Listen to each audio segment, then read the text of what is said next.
Well, finally, we are moving on from our regular counting routine and the daily routines for kindergarten in Unit 4. But before I tell you a little bit about that new routine that you're going to take on, I wanted to take a moment just to show you some of the notes that Dr. Fuson left you in this slide deck. So you're going to notice this starts with kindergarten Unit 4, and then there's some notes here just to make sure that we are confident that our students are ready to move into the Unit 4 routines. It is incredibly important that those students are counting every day, adding a new number, and are able to count by tens and ones up to the new number. And if students aren't fluent with that, by all means, please keep that part of the routine. If you want to add this routine in addition to that, that's fantastic. But we're really not in that big rush to get to this routine if students are still not fluent in the old one, because it's going to stay the same for Unit 5. So I just want to encourage you, based on the notes here from Dr. Fuson, that if your students are still continuing to not be able to count to the new total, be able to count by tens and ones, be able to add one more, then you'll probably want to keep those previous daily routines before you jump into these ones. So let's take a look real quick. We're going to go into these slides that have all the script for you here. I'm going to go past that because I have the script already ready in my mind, and so I don't need those slides. So you can always scroll to the bottom and just go to the slide deck that has no script on it so that the 120 chart takes up the full screen. Okay, so let's get started here. The student leader is going to choose a number between 50 and 100. Every day they choose a new number. So let's just say that the number was 86. Boys and girls, what's today's number? 86. Boys and girls, let's count on 10 more. We want to know what is 86 plus 10.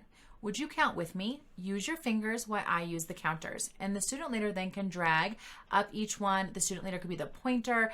The teacher can help. You decide how you want that to work. If you're using your physical poster in class, then students can use different colors to help them with this. So let's count. 1, 2, 3, 4, 5, 6, 7, 8, continue to count in your fingers, 9, 10.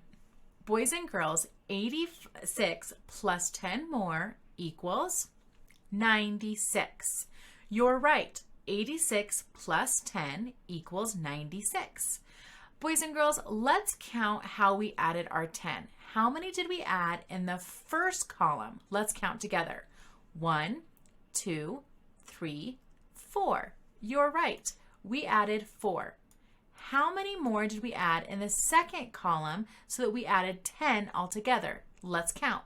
1, 2, 3, 4, 5, 6. You're right. So we can say that 4 and 6 are partners of 10. Boys and girls, we took 86 and we added 10 more and we got to 96. To add 10 more, first we added 4, then we added 6. Altogether, we added 10 more. Boys and girls, let's go to our next slide.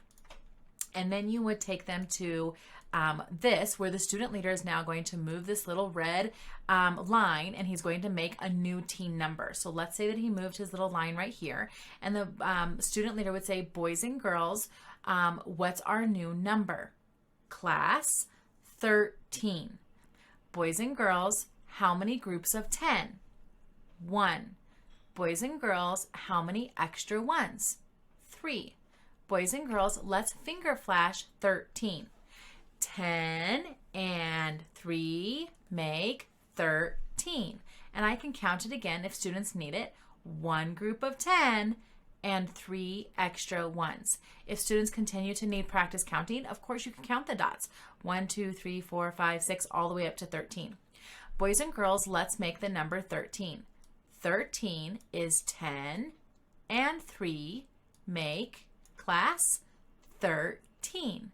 Now, if you're like me, I like to take my giant yellow number cards, not the digital version, but if you're using your physical version, grab those cards, and on the back, I'll put dots. So there's dots on the numbers 1 through 9, but as you may have noticed, the card 10 doesn't have the dots, or as you get into the decade numbers. So you can always take those cards and put your own dots on the back, so that now we can turn over the cards, turn over the 10 card, turn over the 3 card, and students can see that that 10 is really worth 10 and that 3 is really worth 3. So 10 and 3 make 13.